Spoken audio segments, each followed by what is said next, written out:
5月26日星期一，今晚校站有直播，19点整6神品牌代言人校站在抖音、天猫、京东自营旗舰店都有直播哟。我打算一边用电脑追剧，一边手机看直播，然后我大概在直播结束后的2个小时内，也会上传带字幕的直播档案到频道内给大家参考。此外，荣耀400系列新品发布会将于5月28日19点30分直播。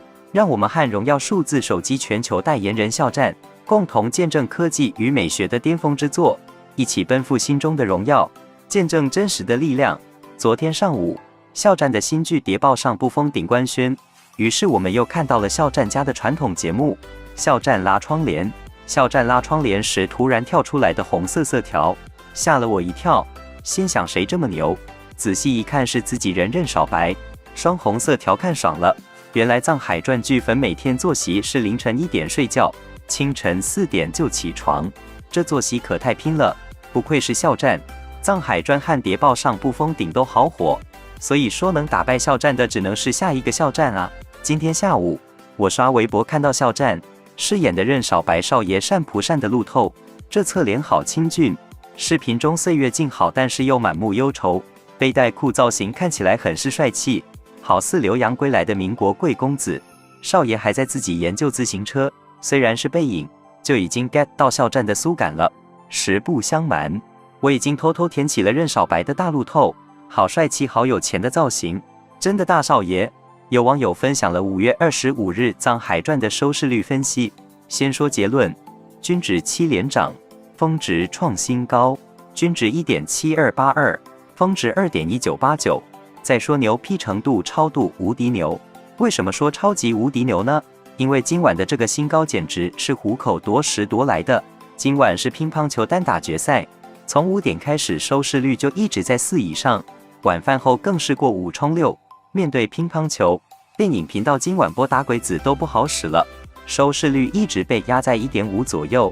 要知道以前6套打鬼子都是要破2的，但是就是在这么严峻的环境下，6套没破2，8套破2了。藏海传2集都破2，均值上涨，峰值还创新高。要知道我预测的是今晚会有一个收视大坑的，因为乒乓球决赛真的能吸干大盘，说明藏海传已经养出了属于自己的一批忠实观众，这就是好剧的魅力。老规矩，说说广告，最新2集6广，前面的几集也有人加广了，创最高纪录单集10广。六神还在藏海洗澡那段加了广告。再说播放量，今天又比昨天，而且单小时播放量也破了纪录，首次站上800万每小时。总而言之，藏海传就是太牛太全面了，为校站感到高兴。不过这都是他应得的，看了剧就知道他演得真的很好，每一个微表情都很到位，剧情也好看，节奏一直很抓人，我每天都看得津津有味。昨天藏海传播放量高达8656.5万，又创了2025年灯塔剧集单日播放量新高，是占超26%。藏海传2025剧集单日播放量第一，藏海传已是2025至今云和市占率最高剧集，酷使热度第一，收视 Top 1，且从开播时30家合作品牌上升至40家，真网台双爆。有瓜主爆料，因为藏海传播得太好，优酷可满意了，定了一个条件，剧码到校站无条件过会。今天校站仍然有多个词条登上微博烫搜，其中藏海邪恶比格素既可爱，传播度又广，想出比格素的真是个大大的天才，太贴了。藏海在剧中展现出高智商、狡黠且略带叛逆的儿童特质，与比格犬活泼好动，常被调侃为拆家犬的性格，形成趣味对照。观众结合其角色行为，如伪装风水先生、策划复仇等，认为他既有天才般的机敏，也有搞事气质，因此戏称其为比格素。例如，藏海为复仇步步为营却屡陷险境的情节，被类比为比格犬闯祸后装无辜的经典形象。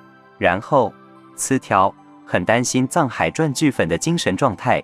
目前，藏海传的观众朋友们已经沉浸在自己的精神创作世界中无法自拔，全不知天地为何物了。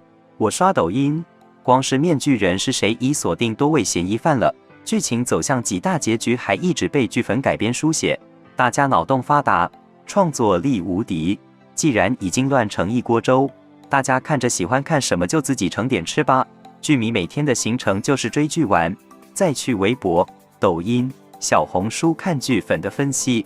有网友说《藏海传》从第1集好大的一个伏笔。昨天看到有剧友说，面具人是先去了刘贤墓，没找到想要的东西，才回来救藏海的。细看会发现面具人入场的时候，裙角有土。我的妈呀！我回第1集看了，真的有，而且特别明显，故意为之的程度，整个裙边都是泥痕。所以面具人连救小智奴都是不得不救，而非主动施救。回去看了还真是。还有面具人第1次露面，看起来背肌挺直，脚步轻快，明显是个年轻的。10年后就拄拐杖了，然后想暗杀皮金猴那次特别扣楼。郑晓龙导演没有议政镜头是无用的，这句话越来越权威了。然后藏海去见喜欢的人也是用跑的。藏海的心动是怎么表达的？弯起来的眼睛，星星般闪亮，不自觉地望向香老板的方向，掩饰不住的嘴角上扬，这微表情绝了。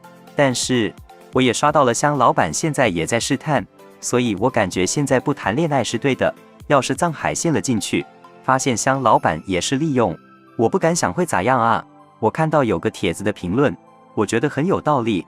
香老板对藏海有点好感，但更图的是鬼喜。鬼喜她也是东夏国的，还是公主，对鬼喜难道没想法吗？藏海这手堪舆之术，不仅曹公公惦记，女主也惦记。她跟藏海的每一次相处，从造谣警告到装2转型展示实力，洗澡是试探也是色诱，帮杀戮尽是施恩，船上看星星是攻心。他难道不想要鬼喜吗？是鬼喜没了东夏才打败仗的，所以他就被送来大庸当侄子了。他为什么要开诊楼？诊楼简直就是个信息中心，所以他也为了鬼喜接近藏海的。藏海身边一个个都是有目的呢，高明好像一个温柔慈爱的系统，能满足宿主一切需要，唯独会在藏海有脱离剧情的心思时施加电击。一想到面具人很大可能就是那第3人，真的不寒而栗。还有网友说，说实话今天18集给我看哭了，男主极致的委屈、痛苦、思念，像是要把自己燃烧殆尽一样的恨意在这一刻汹涌而出。世界上那个叫智奴的孩子在那一夜永久的消失，留下的只有这个为了复仇而存在的藏海。他不敢往河灯上写父母名字祭奠他们，因为自己还没有资格。他面对萌动的恋爱不敢再向前一步，因为复仇没有完成，他也不敢把女主卷入其中。藏海和平金猴在密室里，每一个镜头都带着父母，说明藏海只需要余光就能看到父母的人皮偶就立在那里。藏海已经可以面无表情直视侯爷的眼睛，说出那是他的命，敢拿侯爷的东西他必须死。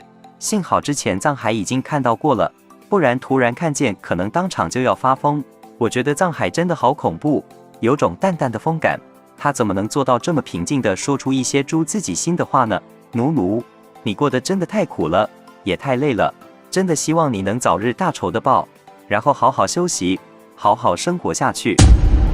藏海传就是肖战个人演技大赏，谁看到他哭能不动情？